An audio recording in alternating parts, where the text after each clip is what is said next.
What's up, everybody, and welcome to ITG Daily, the show that brings you the hottest in gaming news. I'm Drew Bolslake. You can find me on Twitter at ArtisticGamer28, and that's the one, the only. It is Scott Savage. You can find him on Twitter at Savage. Scott, what's going on, buddy? Happy Elden Ring stream day. That's right. I've been mentally preparing for that one myself, but there's only so much you can do. Yep.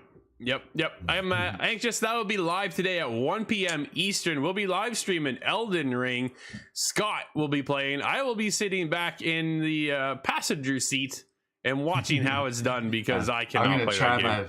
I'm going to try my best here. I've got about half a case of pop and an energy drink. We're going to see if that can just turn up that energy I need. Yeah, that's right. There we go. Then we'll be looking for that today. Don't forget, we'll also be live on April 2nd with Covenant House out of Toronto, their main mission charity stream. You can come by and support a great cause or head to mainmission.ca right now where you can help. Scott, coming up on today's show, rumors of Sony hosting a major state of play event is in the near future. Activision CEO to get $15 million. And EA CEO feels they don't need the FIFA brand. Whoa, dude, we got a show today. Let's get going with some rumors, though. There's some bold topics. Absolutely, right? Sony to host a major state of play event in March. This comes from Michael Hardens over at PSU. Xbox Era co-founder Nick Baker has claimed that Sony Interactive Entertainment will host a new state of play event in March.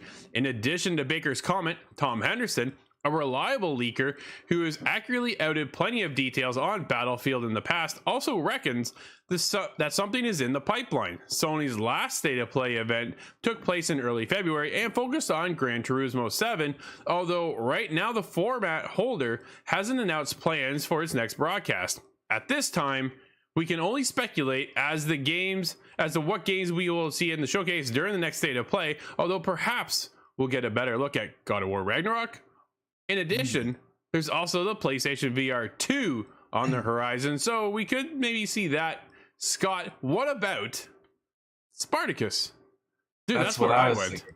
Yeah, right? Yeah, that's immediately. Well, they could do the video game kind of focused on God of War. That would make sense. But there's that theory that I believe you stated last time. If the game is going to release in about 4 or 6 months, Usually we'll see something more about it in that state of play. Sure. Well, it makes me wonder, is God of War, we still don't have a date pinned down for that. Is that maybe what's going to be the focus, or maybe it'll end off with kind of a treat like that? But otherwise, the big mystery to me is Spartacus. And does that line up with the PlayStation VR 2, perhaps? Right. Well, we've seen, what was it yesterday? The day before, Shadow Warrior 3 getting dropped day and date on PlayStation Now. We're seeing PlayStation Now kind of pick up the momentum of where Xbox is at with the Game Pass, right? They're starting to now dabble into that realm, and that's where Spartacus comes from. The fact that this is their next step. Is this where they go, though, Scott, to announce, hey, we have a new program set up for you where you can get everything like Game Pass. They won't use the word or term Game Pass, but that's what Pass. yeah. This is the impasse for PlayStation. So, right? That's where I'm kind of wondering, do they pull that in? I think that's their big step now moving forward, is how can we get up in front of the Game Pass situation as we've fallen so far behind with PlayStation Now. That's their streaming service. You can actually start to download some games now there too. At one point, you couldn't even do that. But now, Shadow Warrior 3, day and date dropping on there. What if it's a whole showcase about Spartacus? Dude, like, is now the time that they release some information? Or Scott, if they're going to do a major, say we're 40 minutes, right? A major state of play would be 40 minutes with PlayStation. Let's say they show us Spartacus, they show us more details on PlayStation VR 2, and then they end off with the release date of God of War Ragnarok. Dude, that would be strong. Wouldn't it? Like, that's E3 swinging times, man. Like, that's what that is. I'm wondering if we're going to see something kind of in lieu of E3, just announcing the next wave of AAA games, because we just got over the hump of February. Oh man, Almost. I'm It's not exhausted. over yet. Not But quite. no, and there's still more games coming down the pipeline that we know of course, God of Yeah. War. There's a few, but Yeah. what's after that? Does anybody really have a picture? Is that up to the developers to individually do it?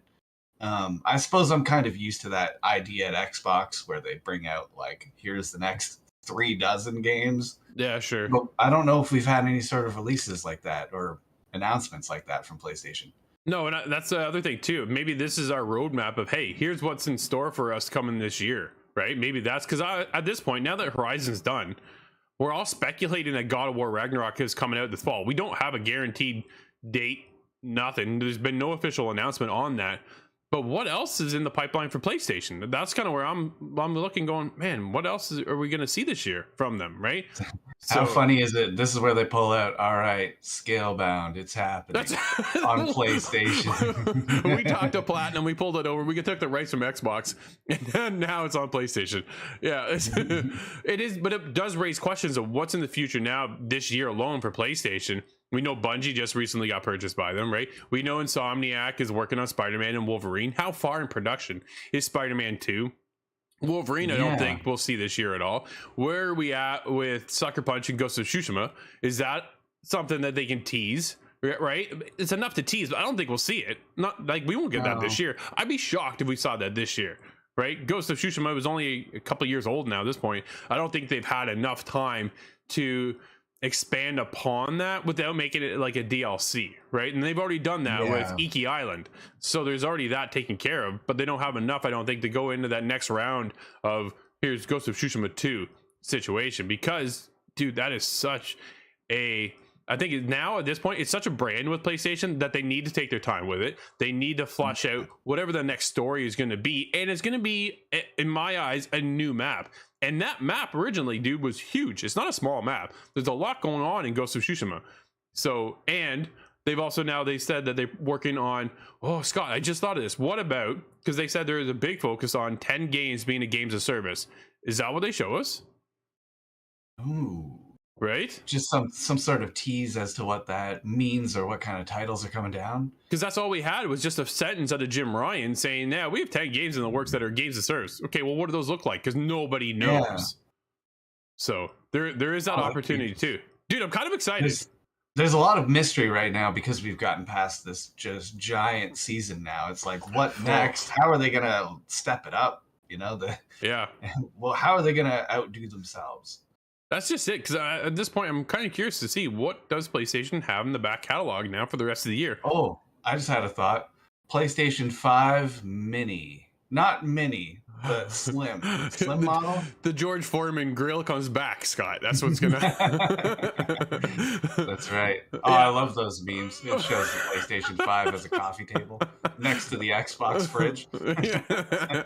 Oh, man. Yeah, I'm definitely curious, though, to see where we're going to go in the future of PlayStation, because nobody knows really what's in the pipeline coming for the rest of the year. It's been such a heavy focus on February. Now that we're coming at the tail end of February, it's now moving on to what's the rest of the year hold for us for PlayStation fans. We've seen the state of play prior to Gran Turismo 7, because that was that entire state of play. Prior to that, though, was in 2021. That was like in December, right? This is what we have on screen right now. And we saw a lot of indie focused stuff over there. So I'm curious to see, will we see a little mix of that with some AAA stuff, some first party studios? See what we're getting in the pipeline there. Will we see God of War Ragnarok? Will we see PlayStation VR 2? They're starting to release more and more information on that. So, dude, there's a lot of questions. But one question that kind of keeps me scratching my head is that Activision CEO set for $15 million golden parachute and Microsoft deal. I don't think anybody is happy to hear this. Unfortunately not, right? This comes from Steven Totillo over at Axios. There are big potential payouts ahead for controversial Activision Blizzard CEO Bobby Kotick, according to an extensive SEC filing about Microsoft's plans $69 billion acquisition of the company. Oh man, like seriously, what a move. Why it matters? Well, this is why. What's going on? Kotick has faced scrutiny and calls for his resignation over widespread sexual misconduct allegations at Activision Blizzard, but appears set to profit instead. That's the man. Yeah. Wow. Like, seriously, how can you be such a I'm not going to even get in there, Scott. Well, you have to, like, the idea of separating his work over the last, I think it was 30 years or something. Yeah. That is a side of whatever criminal issue is going on. I can look at those two independently. Yeah. So it's not, do you take his paycheck because he's done stuff? Well, I don't know if that's fair, but sure. At the same token, you want to see him held accountable for his own actions. And Absolutely. he was absolutely responsible for the company. I mean, the buck stops here with Kotick. And it sounds like he will be able to afford a lawyer. Oh, you think Microsoft and Activision proposed that Kotick could receive as much as $22 million in stock in July or later if Activision board sees improvement in company culture. Measured improvements could include the implementation of a zero tolerance harassment plan and an increase in hiring women and non-binary people. I don't really even think that matters to Kotick, to be honest, Scott, at this point, right? No. It's just, man, the guy's just going to make it with more money. That's what it comes down to. And a zero tolerance harassment plan, I'm sure that was brought up after all these allegations. That must be already in. If that's not implemented now, then is anybody at the head of the ship? Yeah, you kind of question, don't you? Like, you think that would have been there in the first place. It should have been in the first place. We've seen the sexual harassment and all this, all these allegations going not just Activision Blizzard, but going industry wide. Scott, we've seen many studios as of late come out with, oh, this person's doing this and that is going. It's just like, holy crap! Why can't we just treat everybody fairly and be nice and get along? Right? We're all here for one particular reason. Seem too hard. No, it really doesn't, right? But yeah, unfortunately, personalities clash and things like that. But yeah, some things are just inexcusable. And Bobby Kotick somehow is going to get away with $15 million at least out of the whole situation. But man, well, it won't do him much good if he's locked up, and I don't think that'll happen. But it's just I don't think so. That I've had. Yeah, all that money in the world isn't going to change his reputation. Well, that's just it. Now at this point, right? Everybody knows who Bobby Kotick is, whether even if you weren't heavily involved like we are within the games media, dude, people outside of video games know that name and what he's done and created this atmosphere for himself, right? So it's not for good reason. No, unfortunately, no, it's not for the good of the industry whatsoever. However, let's move on to EA CEO believes FIFA. Oh man, there goes my keyboard again, Scott. I'm gonna switch his keyboard or smash it. We both need a new keyboard.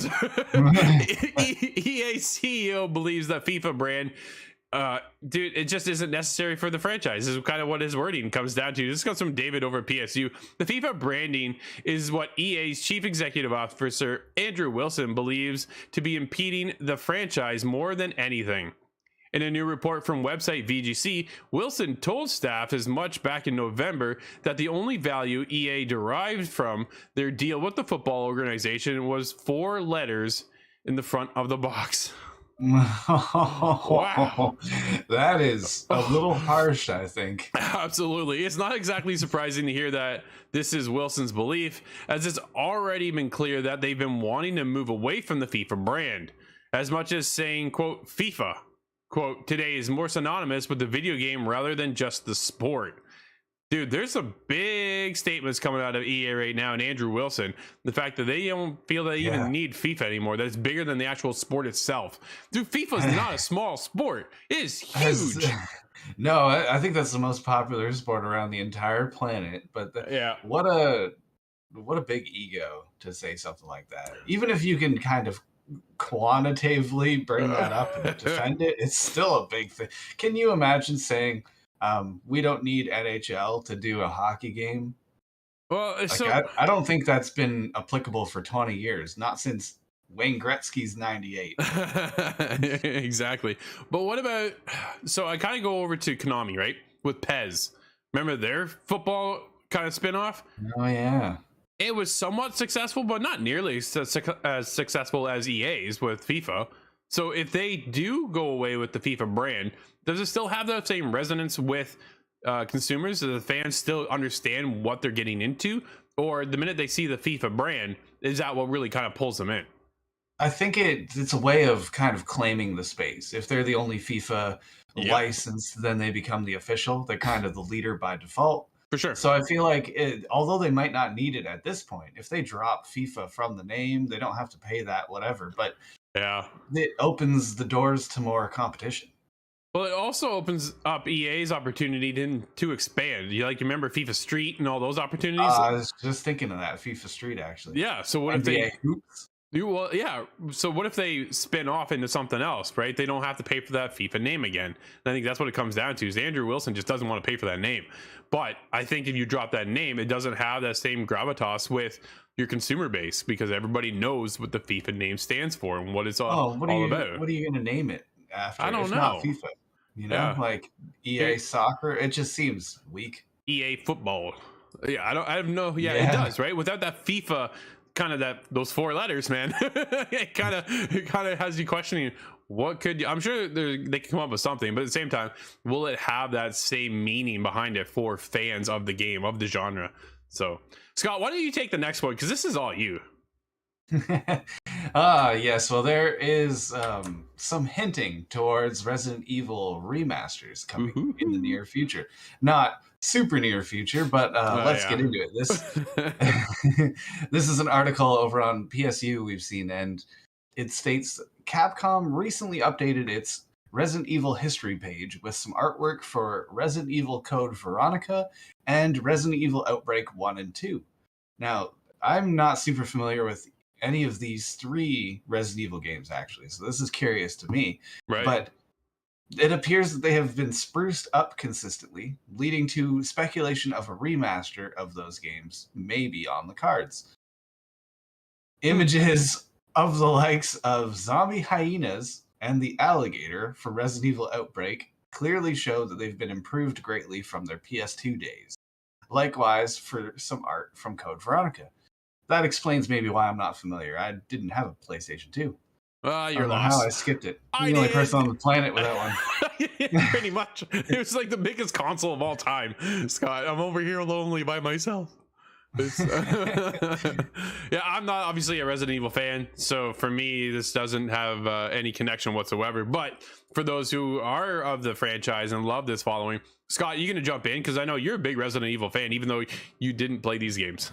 I missed some of them, but some of that is actually fortunate, because if it comes around in a remaster, I'm gonna enjoy it a lot more. Here's your chance. That's right? that's true for Resident Evil 2 and 3. I can say it with that certainty. Oh, Sure. and 4 actually. I played that as it was remastered on 360. Right.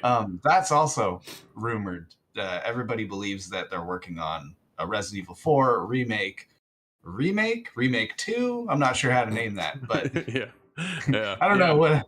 Skyrim just comes out of Skyrim every time, so maybe it's just Resident Evil 4 that checks the box. Maybe. But I'm excited for any more Resident Evil. I have still not played Village. What? But I have a huge backlog in general, but then Resident Evil on top of that. Oh.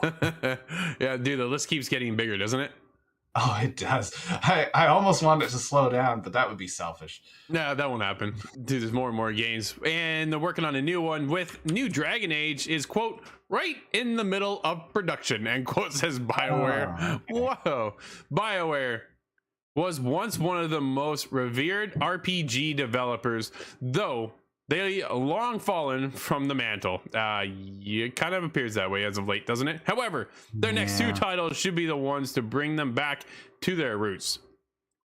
In a new blog post over on their site, BioWare provides an update to fans of the new Dragon Age is currently, quote, right in the middle of production, end quote, while the new Mass Effect is still being prototyped. Scott, are you shocked about that one? Yeah, well, I've heard of the Mass Effect being worked on and that there's a new inspiration. I don't believe it's Andromeda 2, so that's good news. Yeah. As much as I would like to see them kind of fix up that side IP, it's probably better just to move on. Absolutely. But quote, I haven't played Dragon Age since Inquisition, but That's even fair. then I didn't get very far at all. I'm not familiar with Dragon Age. Yeah, it's been a long time. I'm not a big Dragon Age fan. I know they went from 1 and then to 2 made a big change, like gameplay change. And then Inquisition, I never played. Nate played that. My brother played it, but just not one I got into. But we do have a quote here. It says, "Our blueprint was completed last year. So we're now focused on building out our vision, creating amazing environments, deep characters, strong gameplay, impactful writing, emotional cinematics, and much more. The blueprint for the game is well understood and the team is focused," end quote. The blog post also announced that the executive producer for the Dragon Age series, Christian Daly, has left the company after having been with them since 2018. Scott, according to the post, "We should be hearing more about Dragon Age, quote, later this year," end quote. Though, if they're currently still in the middle of building the game, then it's likely we won't see a release until 2023, 2024. Dude, I'm going with 2024. No, I think so. Right? Especially if they're still building assets and well, just about everything else is listed in there. So it tells me that it's not quite done. They're in no position to show this off. No, and that puts it several years behind. Even if they did show it off tomorrow, I think it's still the end of 2023 would be likely. Yeah, it's man. If they're mid production, Scott, to me that tells me they still have another 3 years to go. It's kind of where I'm at, right? Dude, we do have a bunch of updates and such today. What do we have?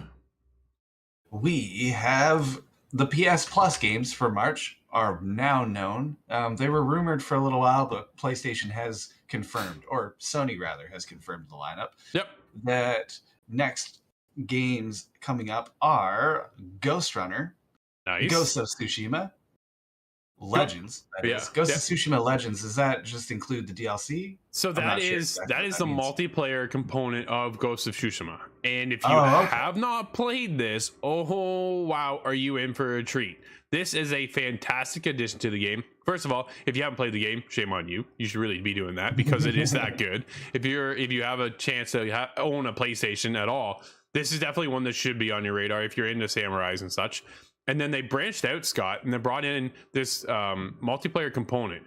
So you can do Legends has 2 modes. It has a story mode based co-op, which is you and a friend, or it has a 4-person kind of like a horde mode scenario as well. So there's 2 different game modes in there, and dude, I played for hours. There's all this gear you can level up, and it has this RPG element to it where they all have different ratings and colors. And oh my goodness, I really want to play that game. Being on the other side of the fence, I look in at PlayStation going, so cool. Man, that's a good one. You know, I really want that DLC for the game though. Tom Cruise, The Last Samurai. We'll see. It'd be silly, but I think that would be great. Maybe. Well, in addition to those, there is Team Sonic Racing coming, as well as Ark Survival Evolved. We have to keep Nate chained up now. We might lose him for another couple months. Yeah, we'll see. Now that means that the older games that are on PlayStation now are changing as of the 28th. So you have a very limited window now to get EA Sports UFC 4. That game's really cool. Planet Coaster Console Edition. I'm not so familiar. And Tiny Tina's Assault on Dragon Keep. Also not very familiar. Dude, isn't that the new one? Isn't Tiny Tina's the newest one? No, that's... what's the new... Oh, Wonderland. Okay. Yeah. It's like, wow, really? How'd they get that? We have an Overwatch update that is now live. This is update 3.24, and that adds Reaper's Challenge. So this seems to be pretty interesting. I love those little challenges they added to the game. So This is a way of explaining a little bit of the storyline, what makes Reaper special, and adds a whole lot of other bug fixes as well. Cool. Some strange ones, like Soldier 76's teeth disappearing. That no longer happens. Interesting. We also have a couple of releases today, Scott. What are those? We have Martha is Dead. I hear that in Superman's voice. That's on PlayStation 4, 5, Xbox Series XS, and the Xbox One, and PC. And we have Never Alone on the Switch. Dude, that one is 7 years old when I looked that up today. Can you believe it? Oh, really? Yeah. I was like, whoa, what? 7 years old. But everybody, that's going to wrap up today's show. Thank you for hanging out with us. This has been ITG Daily, the show that brings you the hottest in gaming news.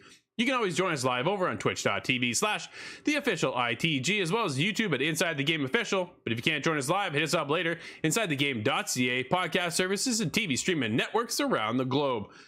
I'm Drew, that's Scott. We'll see everybody tomorrow inside the game.